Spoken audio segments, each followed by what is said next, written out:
La radiodiffusion télévision française présente Des idées et des hommes, une émission de Jean Amrouche.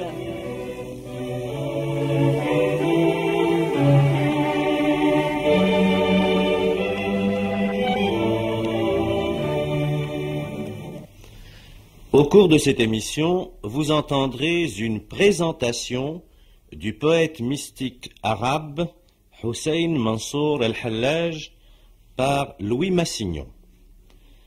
Il est superflu de présenter aux auditeurs de cette émission l'illustre arabisant Louis Massignon, professeur au Collège de France. La figure de Louis Massignon, et je dois m'excuser de le dire en face de lui, est l'une des plus éclatantes, l'une des plus profondes de ce temps.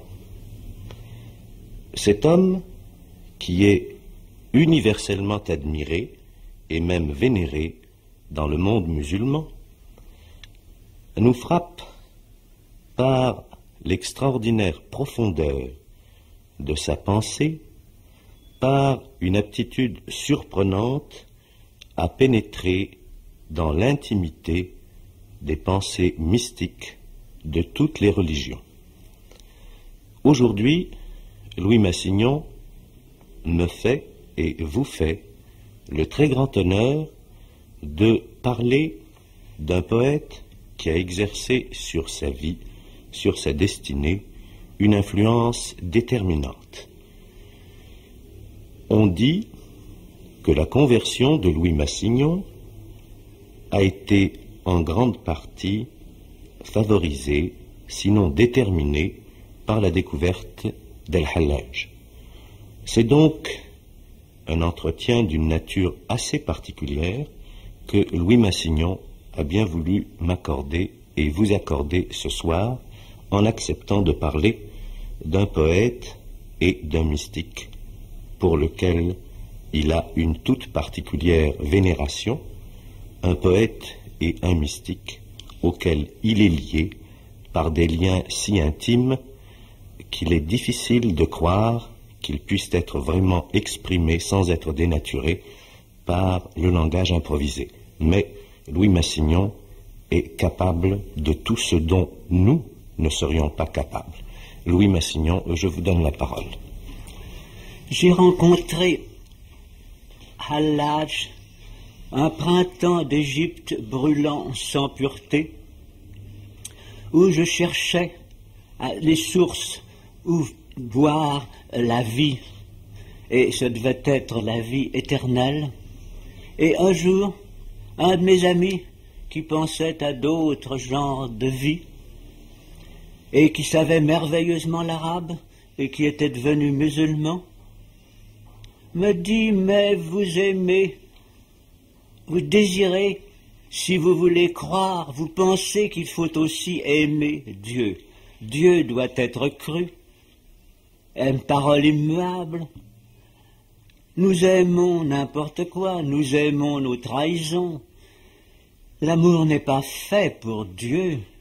Mais néanmoins, il y a un musulman que beaucoup considèrent comme un saint et qui est mort d'amour de Dieu, qui s'est livré au supplice de la croix pour l'amour de Dieu. Et il m'a tendu un livre. Ce livre, c'était en persan, car quoique ce mystique dont nous allons parler est écrit en arabe et n'est probablement pas su le persan, il était né en Perse.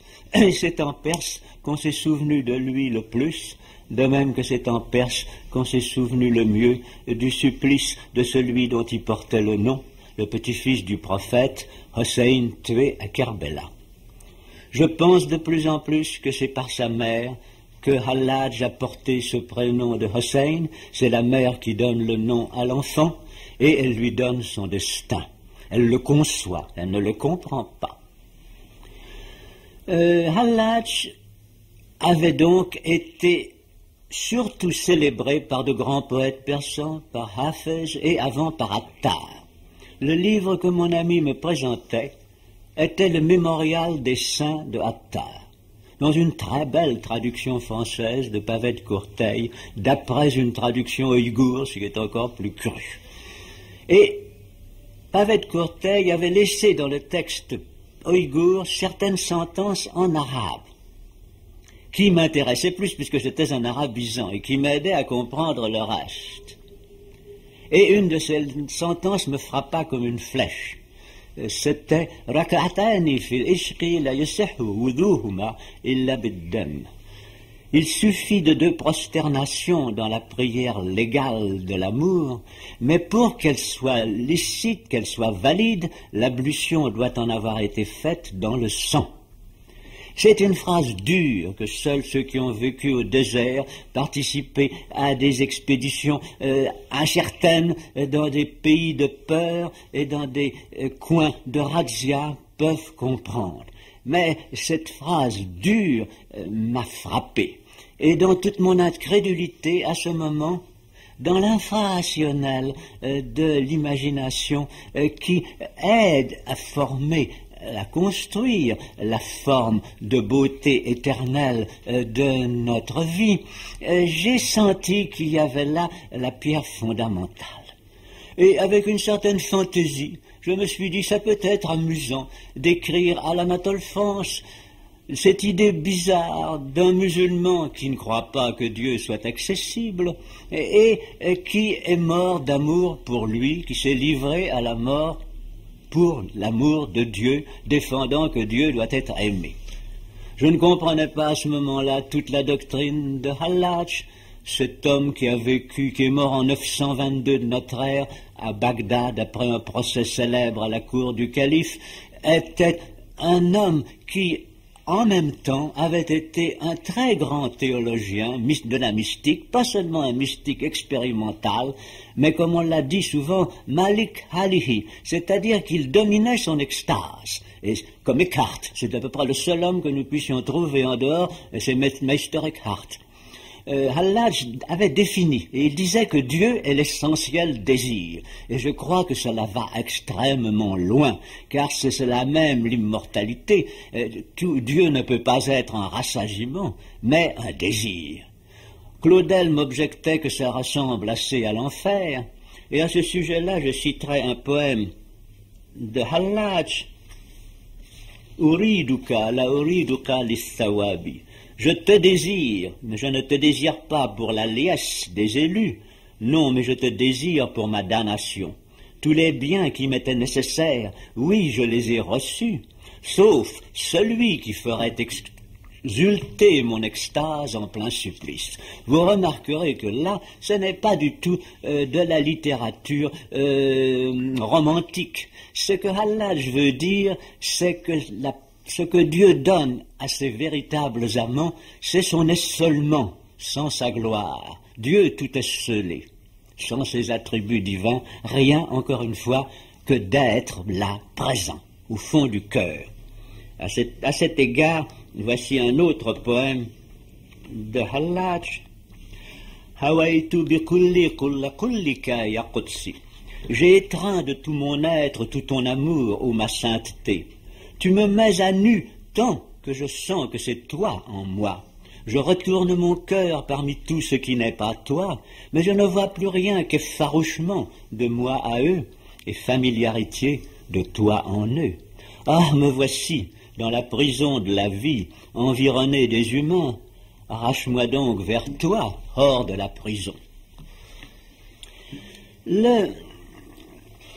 Cet appel de Hallaj, qui à ce moment-là retentit dans mon cœur, me fit désirer aller à Bagdad où il était mort. Je voulais recomposer le cadre de la contemplation de son supplice.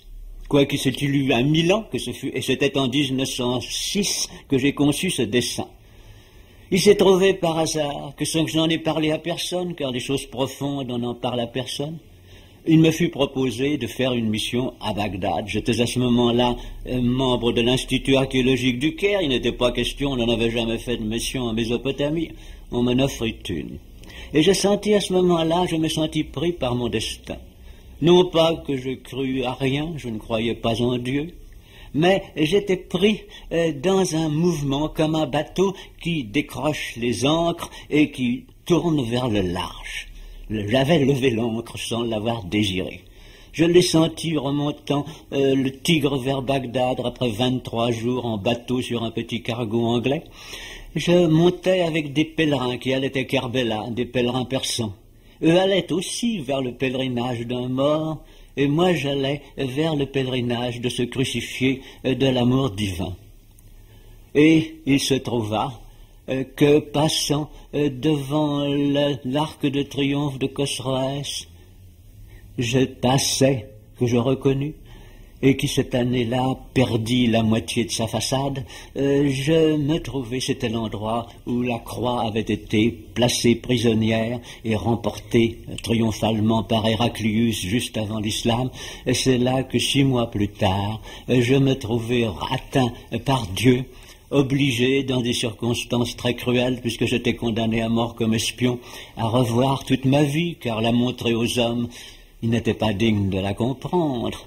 Je compris Hallaj, je compris quel était cet appel que Hallaj m'avait fait, et dans la solitude de mon âme, je me trouvais l'appelé, et parmi les noms des gens qui ont permis à ce moment-là devant Dieu que je survive à ma faute et à mes péchés, il y avait, je l'ai su, directement dans mon cœur, le nom de cet homme 1000 ans mort, 1000 ans avant, d'un musulman discuté, contesté, traité d'hérétique. Il est très difficile d'en parler calmement. Il y a 2 ans, un de mes amis persans a publié à Kaboul, en Afghanistan, où on m'aime bien, il a publié une traduction d'une étude de moi sur Hallaj. On l'a distribuée en 100 exemplaires à la haute société de Kaboul, et le comité de surveillance religieuse a fait dire que si ce n'était qu'une étude de littérature ou d'histoire, c'était très intéressant et très beau, mais que cela pouvait amener des rixes et des batailles, et qui ne permettait pas qu'on le fasse circuler.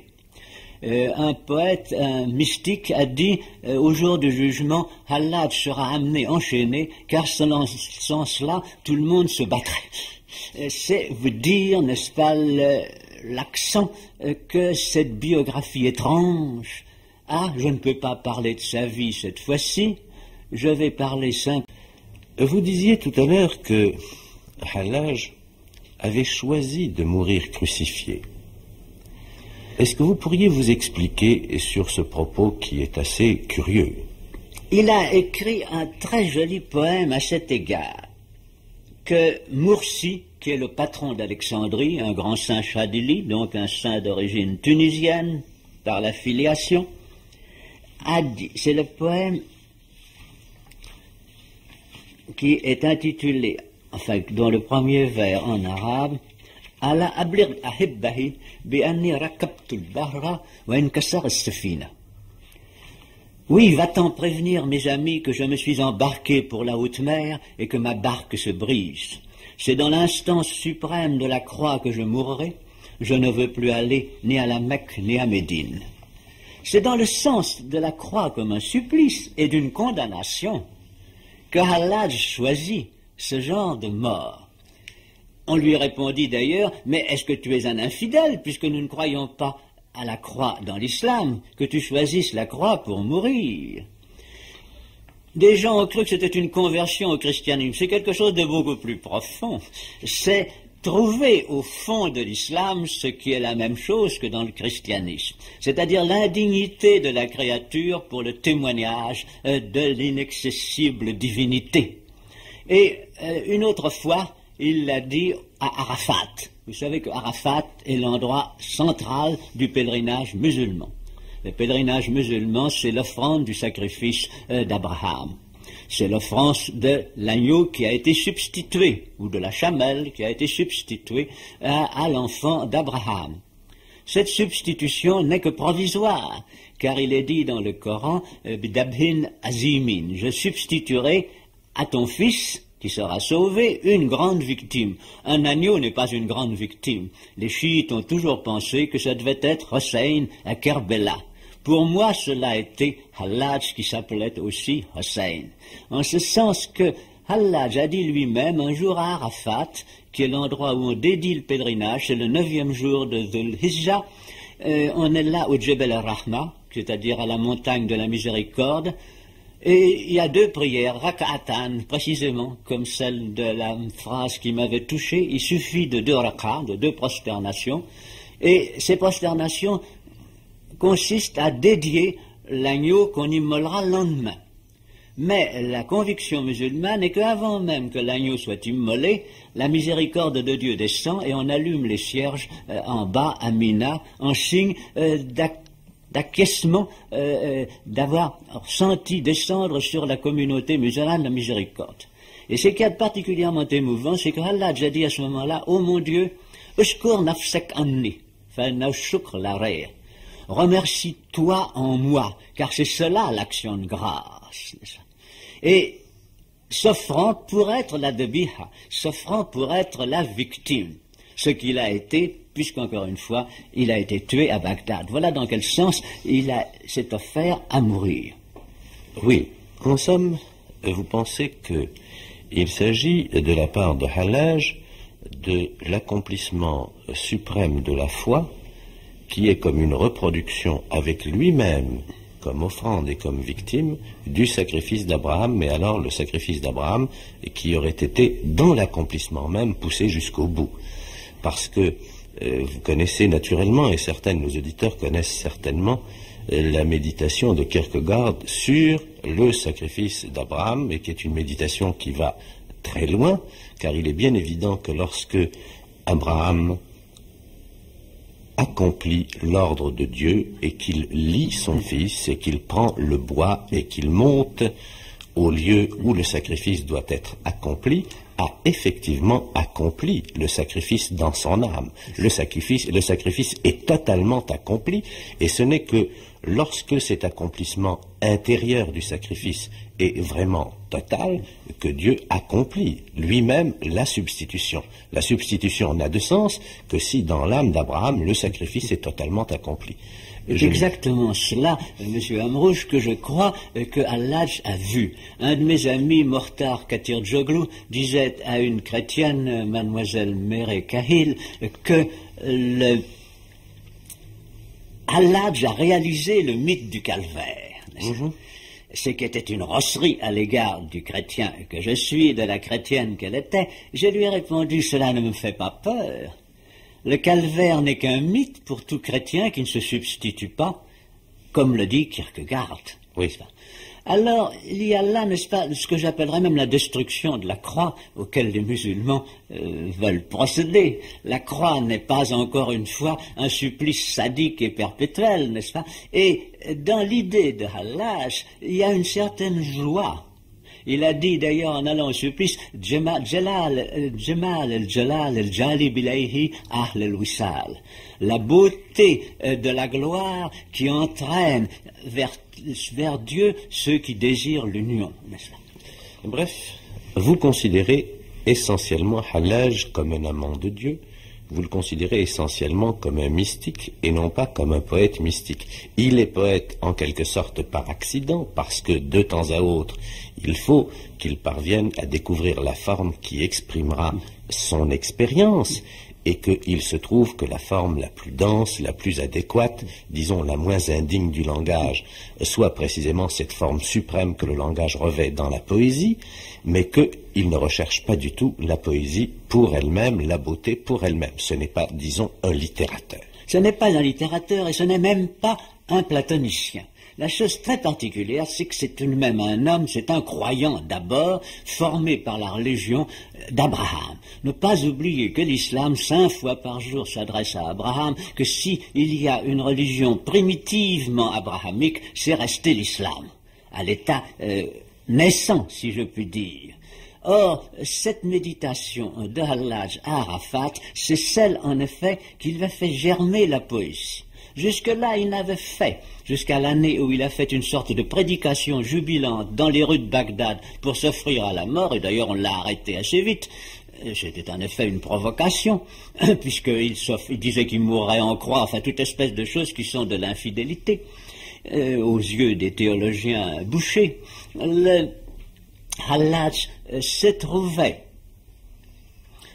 avoir d'une manière très particulière cette idée qu'on ne doit pas s'exprimer poétiquement volontairement. Il y a été obligé. Et là, alors, il faut intervenir une question très particulière que les musulmans connaissent et en arabe a été dit admirablement. C'est un poète bédouin qui l'a dit par un proverbe. L'homme qui se tait refuse, la femme qui se tait consent. N'est-ce pas? L'âme est féminine. On ne peut concevoir Dieu que dans le silence. Mais il faut bien l'exprimer quand on l'a conçu. Et c'est pour cela qu'il a crié son extase dans des poèmes qui n'ont d'analogue, je dois dire, dans aucune littérature. C'est d'ailleurs ce qui frappe ceux qui lisent le divan de Hallaj. Il n'y a pas d'image charnelle.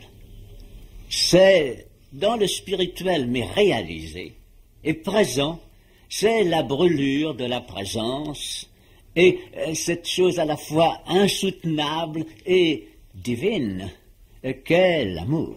Je crois que nous ne pouvons pas aller plus loin ce soir. Je m'en vais simplement me contenter de lire un de ces poèmes, si vous voulez bien, dans la très belle traduction que vous en avez faite et qui vient de nous être procurée par les éditions des Cahiers du Sud. Et si vous voulez bien, la prochaine fois, nous parlerons alors plus précisément de la poésie d'Al-Hallaj, c'est-à-dire du divan que vous avez traduit. Le poème que j'ai choisi est un poème relativement long. C'est la 10e qasida, dont le titre français est « Tuez-moi donc, mes féaux camarades ». Tuez-moi donc, mes féaux camarades, c'est dans mon meurtre qu'est ma vie. Ma mort, c'est de survivre, et ma vie, c'est de mourir. Je sens que l'abolition de mon être est le plus noble don à me faire, et ma survie telle que je suis le pire des torts. Ma vie a dégoûté mon âme parmi ces ruines croulantes, tuez-moi donc, et brûlez-moi dans ces eaux périssables. Ensuite, quand vous passerez près de mes restes, parmi les tombes abandonnées, vous trouverez le secret de mon ami dans les replis des âmes survivantes. Je suis un patriarche et du plus haut rang, mais je me suis fait petit enfant dans des girons de nourrice, tout en reposant sous la dalle d'une tombe dans des terres salines. Ma mère a enfanté son père, voilà bien une merveille mienne, et mes filles que j'avais engendrées sont devenues mes sœurs, sans que ce soit dans l'ordre du temps, ni par le fait des adultères. Réunissez donc ensemble mes parcelles, les prélevant de corps cristallins, d'air, de feu et d'eau pure, ensemencez du tout une terre non irriguée, puis irriguez-la en faisant circuler les coupes, des servantes verseuses et des ruisseaux courants. Alors, au bout de 7 jours, une plante parfaite germera. Il me semble que il n'est peut-être pas utile de donner un commentaire de ce poème. En fin de cette émission, il suffit à donner une idée à peine approchée, une idée lointaine de l'extraordinaire profondeur, de l'extraordinaire densité, du pouvoir de réalisation de ce langage si violemment dépouillé et qui semble arraché à l'âme même, à la science. Va nous parler d'une façon plus précise de l'œuvre d'Al-Hallaj, c'est-à-dire du divan que Louis Massignon vient de publier au Cahiers du Sud, avec une préface et un commentaire. Je lui donne tout de suite la parole. Samedi dernier, j'ai essayé d'expliquer que toute la vie d'Al-Hallaj avait été offerte par lui dans le cadre du mémorial du sacrifice d'Abraham à Arafat, le jour où il avait dit à Dieu « Ushkur nafsek anni, remercie-toi en moi de toi-même ». C'est là la véritable action de grâce. La vie de Hallaj est une action de grâce, c'est donc Dieu d'abord qui parle, mais c'est pour la joie des autres. Et à Arafat, il y a cette coutume extrêmement émouvante que les pèlerins crient les noms des absents. Parce que c'est la seule action qui en islam soit une action vicariale, où on représente tous les autres. Ils crient les noms des absents et de tous ceux qu'ils aiment pour qu'ils soient représentés dans leur sacrifice le soir. Et il y a un proverbe algérien qui dit il y a 2 colombes qui ont soif toute l'année et qui ne s'abreuvent qu'une fois par an. Ce sont les 2 reqa, les 2 prières brèves, les 2 prosternations brèves qu'on fait à Arafat lorsqu'on appelle les siens pour le sacrifice. Alors Hallaj a donc pensé aux autres, et c'est pour les autres, pour toute la communauté musulmane, pour le monde entier, pour lequel il considère que, avec Mohammed, que le sacrifice d'Abraham est commémoré à la Mecque, car l'islam est universaliste et fondamentalement, ce que nous ne devons pas oublier, ils se considèrent comme chrétiens et comme juifs, ils considèrent qu'ils ont l'ensemble, parce qu'ils sont abrahamiques et qu'ils s'en souviennent plus que les autres. Hallaj se trouve dans ses poèmes s'adresser d'abord à des amis, mais c'est d'une manière assez particulière. Il n'y a pas de visage évoqué, c'est simplement le lien, ce lien primordial que d'autres poètes arabes avaient dit, comme par exemple Majnoun, lié à mon esprit avant que nous fussions créés, ou bien ce qui a été dit par Ibn al-Farid si magnifiquement, Sharibna la dhikril habibi mudamatan, sukirna bihi min kablan yukhlaq al-qarm. Nous avons bu à la mémoire du bien-aimé un vin dont nous avons été enivrés avant la création de la vigne. Cette idée du lien d'amitié primordial qui est essentiel dans l'islam, et spécialement dans l'islam mystique, Hallaj le marque par ses lettres et ses confidences. Voici par exemple une lettre à son ami Ibn Atta. Ibn Atta est un homme qui s'est livré à la mort pour son ami pendant le procès, en allant dire devant le vizir ce qu'il pensait de l'infamie des motifs invoqués, et il a été battu jusqu'à la mort, et ça a même entraîné, si je puis dire, l'exécution de son ami. Un autre ami de Hallaj a reçu comme toute consolation, comme adieu de Hallaj avant la mort de la Hallaj, viens donc toi aussi détruire ta Kaaba. Détruire sa Kaaba, c'est-à-dire détruire le temple de ton corps. Et l'autre a compris, est revenu 1 an après sa mort et s'est livré au bourreau à Bagdad. Voilà la lettre, la dernière lettre de Hallaj à Ibn Atta. Katabtu vala maktub ilayk. Je t'ai écrit sans t'écrire à toi, car j'ai écrit à mon esprit sans rédiger de lettres, parce que l'esprit divin, rien ne peut le séparer d'avec ceux qui l'aiment, comme le fait la conclusion qui clôt la missive.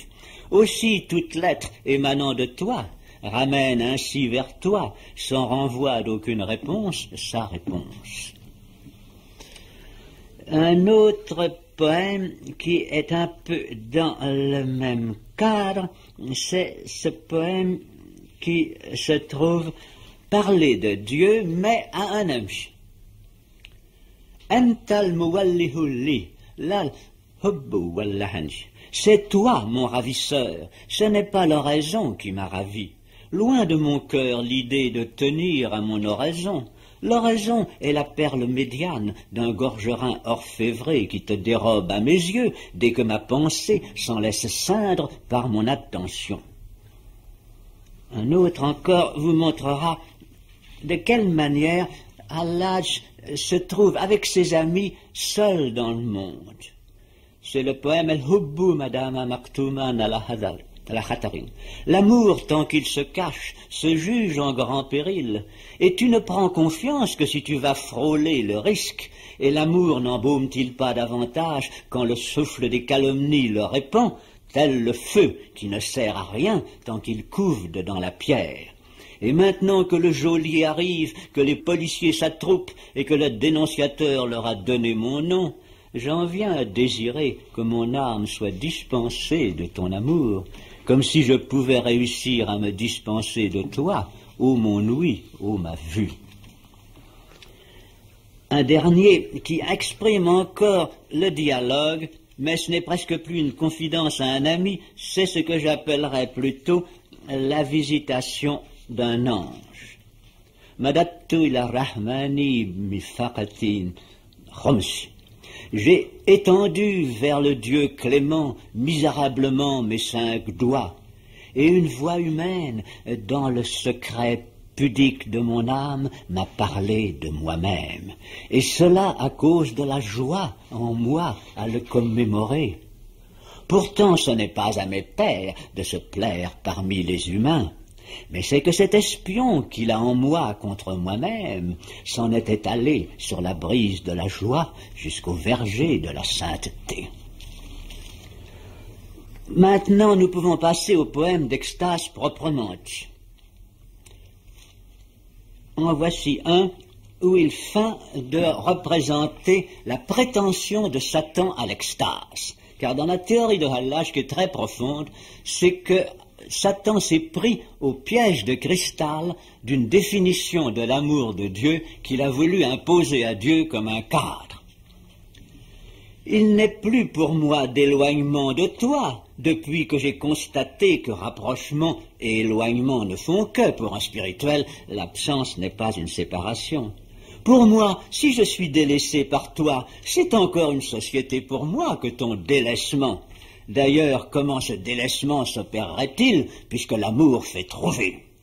Gloire à toi qui as tout prévu, en ta perfection pure, pour que ce serviteur pieux ne se prosterne devant nul autre que toi.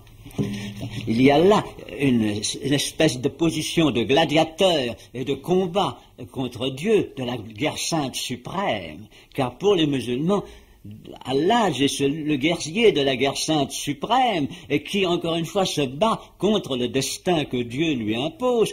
Il y sera forcément inégal, mais il se bat à hauteur. En voici un autre. C'est au sujet de ce problème très mystérieux qu'on représente par l'opalisation dans la coupe de l'eau par la goutte de vin qui y est répandue et qui s'opalise. C'est le mélange, si on peut parler de mélange.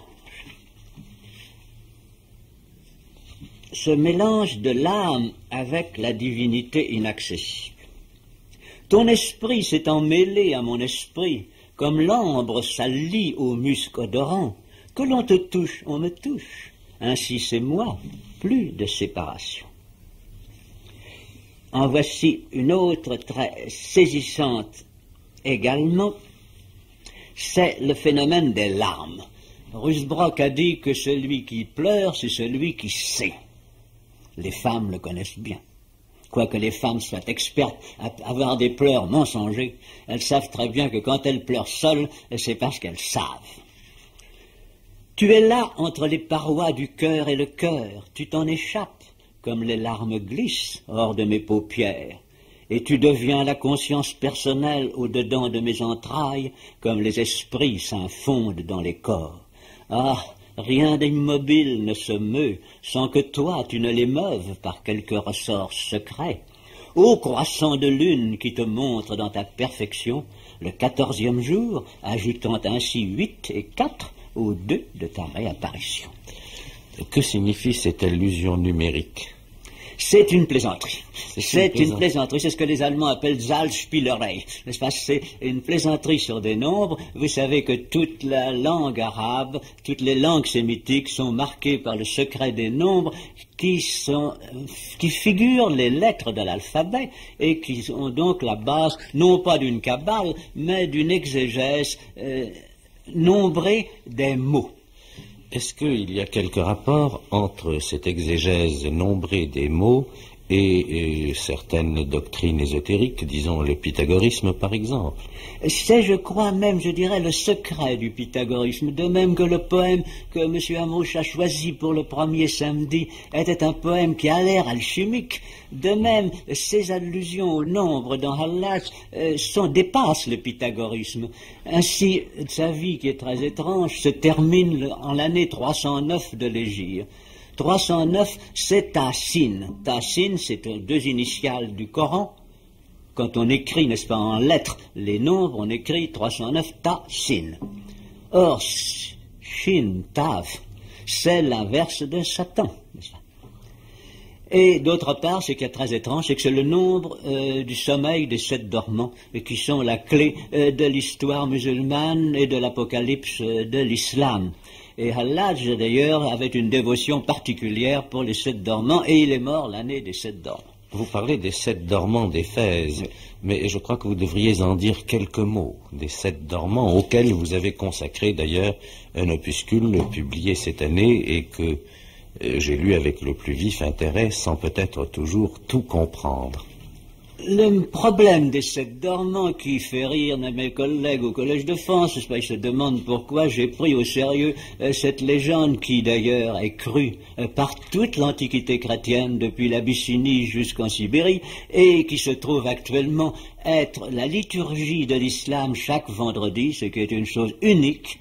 Cet chapitre des 7 dormants est lié de façon mystérieuse avec Hallaj par ce nombre 309. Et il est lié aussi, ce qui est très étrange, avec Fatima, puisque c'est le nombre de la dynastie fatimite, et que la dynastie fatimite a célébré sa sortie de la caverne de la persécution à Mahdiya, en Tunisie, lorsqu'ils ont fondé leur capitale, et c'est en 309, à Mahdiya, où ils étaient depuis quelques années déjà, qu'ils ont fait la fête. Il y a là un phénomène très étrange qui n'existe qu'en islam, c'est qu'il y a eu des révoltes pour la justice à certaines années qui numériquement représentaient des années corinthiques. Il y a eu une révolte fatimite en 290, parce que 290 c'est le nom gnostique de Fatima, la fille bien-aimée du prophète, la mère de Hossein, l'autre Hossein qui a été tué à Kerbela, et c'est en même temps le nom de Marie, Myriam. Or, comme dans l'islam chiite, Marie est inséparable de Fatima, que les douleurs de Fatima sont les douleurs de Marie, que la prière solennelle que les chiites disent chaque matin, qui est « Ô toi, dame des douleurs, dont on a ignoré la grandeur, qui a été méprisée, c'est à cause de cette gloire secrète que nous t'invoquons ». De même, les révoltés, les rebelles chiites ont choisi ces années-là pour des insurrections. Hallaj a-t-il été chiite? C'est le grand problème. Les chiites le pensent, les sunnites le nient, les chiites de son temps l'ont fait exécuter. C'est là un point sur lequel je ne peux pas insister davantage, mais je vous remercie de m'avoir permis de poser la question. Je vous en prie. Mais je voudrais bien que nous reprenions. Vous aviez commencé maintenant à lire quelques-uns des poèmes mystiques. Permettez-moi de rappeler cette 4e qasida qui montre les diverses étapes dans la voie de l'ascèse. Elle figure ici dans votre traduction aux pages 10 et 11. C'est le recueillement, puis le silence, puis l'aphasie et la connaissance, puis la découverte, puis la mise à nu. Et c'est l'argile, puis le feu, puis la clarté et le froid, puis l'ombre, puis le soleil. Et c'est la rocaille, puis la plaine, puis le désert et le fleuve, puis la crue, puis le dessèchement, passage de la mer Rouge. Et c'est l'ivresse, puis le dégrisement, puis le désir et l'approche, puis la jonction, puis la joie. Et c'est l'étreinte, puis la détente, puis la disparition et la séparation, puis l'union, puis la calcination.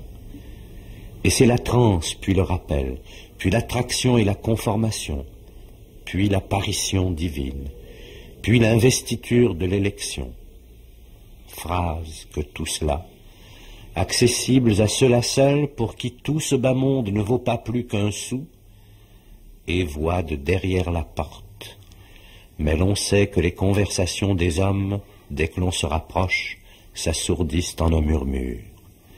Et la dernière idée qui se présente aux fidèles, en arrivant à la barrière, c'est mon lot et mon moi, car les créatures servent de leurs inclinations, et la vérité sur Dieu, quand on le constate, c'est qu'il est saint. Quand on constate Dieu, cela signifie-t-il que l'expérience mystique aboutisse uniquement à cet état qui serait celui du constat de la présence indubitable de Dieu? Ou bien faut-il penser que l'état d'union puisse être prolongé, si j'ose dire, au-delà de ce simple fait de constater Dieu, puisse introduire une sorte de voie transcendante à travers et au-delà de ce constat. Il y a une réponse précisément dans le divan à la page 103. C'est un poème étonnant qui est, je crois, le point culminant de Hallaj. C'est une conversation qu'on lui rapporte. Quelqu'un lui dit « Comment donc est la route qui mène à Dieu ?» Il répond « Et tariq bain etnain » Il n'y a de route qu'entre deux, et ici avec moi, il n'y a plus personne. Et je lui dis « Explique ». Celui qui ne saisit pas nos allusions ne saurait être guidé par nos explications. Et il récita « Ah, est-ce moi? Est-ce toi? Cela ferait deux dieux. Loin de moi, la pensée d'affirmer deux. Il y a une ipséité tienne au fond de mon néant pour toujours, et mon tout par-dessus toute chose s'équivoque d'un double visage. Où donc est ton essence hors de moi pour que j'y vois clair? Mais déjà mon essence s'élucide au point qu'elle n'a plus de lieu. Et où retrouver ton visage, objet de mon double attrait, au nadir de mon cœur, au nadir de mon œil? Entre moi et toi, il y a un « c'est moi » qui me tourmente. Ah, enlève par ton « c'est moi » mon « c'est moi » hors d'entre nous deux. C'est en effet un admirable poème, c'est un admirable texte français, mais nous avons déjà pris un peu de temps. Je voudrais maintenant vous demander d'avoir la gentillesse de vous approcher un peu de nous, car ces textes sont des textes véritablement cryptiques, et dans leur éclat, dans leur intensité, il est bien certain qu'ils recèlent un secret qu'il est impossible de pénétrer par l'esprit. C'est un secret qu'il faudrait en quelque manière s'approprier, qu'il faudrait vivre par une expérience parallèle à celle de Hallaj. Nous ne pouvons, nous profanes, que nous y prêter dans le mouvement d'une sorte de désir profond et de nostalgie qui nous porterait à mimer dans l'âme même des états que nous n'avons pas connus, que nous n'avons pas vécus. Je voudrais que vous approchiez un peu de nous et que vous nous disiez quelques mots de ce que vous pensez à propos des autres poètes mystiques, disons de poètes mystiques chrétiens par exemple, comparés à cette poésie de Hallaj qui est si extraordinairement dépouillée. C'est tout le problème que nous avons en ce moment-ci pour comprendre l'Algérie. Il y a à l'état sauvage, dans la langue arabe, par la tradition musulmane, un témoignage monolithique d'une certaine présence de Dieu brûlante qui n'est pas domestiquée par des sacrements et facilitée par toutes les combinaisons et les ruses de la théologie morale. Il y a cette espèce de calcination. Je ne dis pas que toutes les âmes musulmanes désirent la supporter, mais je sais qu'il y a chez eux, d'une manière terrible, à certains moments, le témoignage. C'est l'idée du témoignage. Nos langues ne peuvent pas témoigner. Les langues, je dis souvent que les langues ariennes sont des idolâtres. Nous avons christianisé nos usages, mais nous disons toujours jeudi le jour de Jupiter ou vendredi le jour de Vénus, n'est-ce pas? Les musulmans n'ont jamais eu cela et leur langage est conforme à leur foi. Parce qu'il y a une congénialité très étrange entre l'arabe qui est la plus dure, la plus archaïque des langues sémitiques et la révélation mohammedienne qui est un durcissement d'avant la loi de Moïse, le durcissement du temps des patriarches, où je dirais qu'il n'y a presque plus de promesses parce que les hommes n'en étaient pas dignes, et il n'y a que cette présence inaccessible, déchirante, et qui tout de même, quelquefois, comme une blessure, entre dans le cœur de l'homme. Car il est dit chez eux, il y a un verset du Coran d'ailleurs, que ce que peut porter le cœur peut porter ce que le monde et les créations ne peuvent pas porter.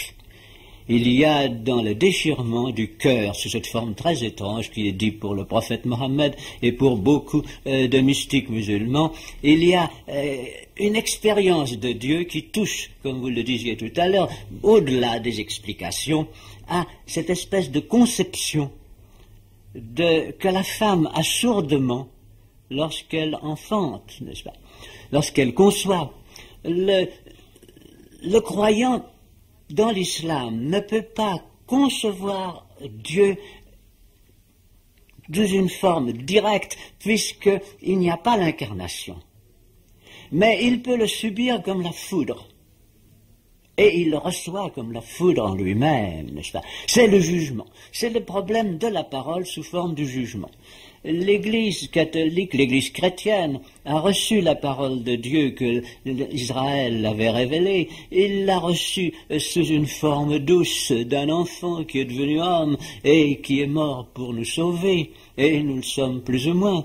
L'islam recevra la parole divine en plein cœur au jugement.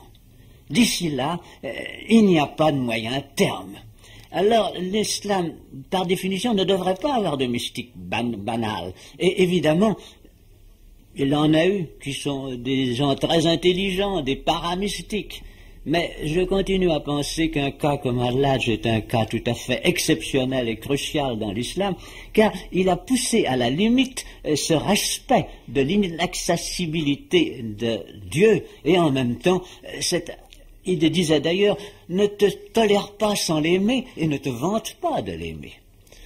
Est-ce que l'on pourrait dire, sans trahir la pensée de Al-Hajj et sans trahir la vôtre, qu'en somme, pour parler très vulgairement, l'islam demeure branché sur la première personne de la Trinité, sur la personne du Père, du Dieu caché, tandis que les chrétiens sont en quelque sorte dans l'ignorance de la première personne, celle du Père, et qu'ils sont en contact avec la deuxième personne et la troisième personne de la Trinité. La troisième, je vous fais une arrêt. Je passe souvent un cours antisémite, et je ne le suis pas du tout. Et je voudrais dire que la troisième, comme l'a dit profondément Léon Bloy, touche Israël. Israël ne croit plus ni en la première personne, il n'a jamais voulu croire dans le Messie la seconde, il leur reste l'espérance. L'espérance est la chose la plus déconcertante qu'il y ait, c'est ce dont l'islam manque un peu. N'est-ce pas? Il y a cette amertume de la loi paternelle sans miséricorde, une loi qui n'ose même pas dire paternelle. Chez les chrétiens, il y a cette chose atroce, c'est que nous aimons Dieu sans le croire, ce qui est affreux, n'est-ce pas, laïque, deceived husband, comme disait Shakespeare, ce qui est abominable, n'est-ce pas? La chrétienté se livre à toute espèce d'œuvre de charité, mais ne croit pas en Dieu pour lequel elle les fait. Israël, c'est encore plus atroce, c'est le supplice de l'espérance. Merci, Louis Massignon.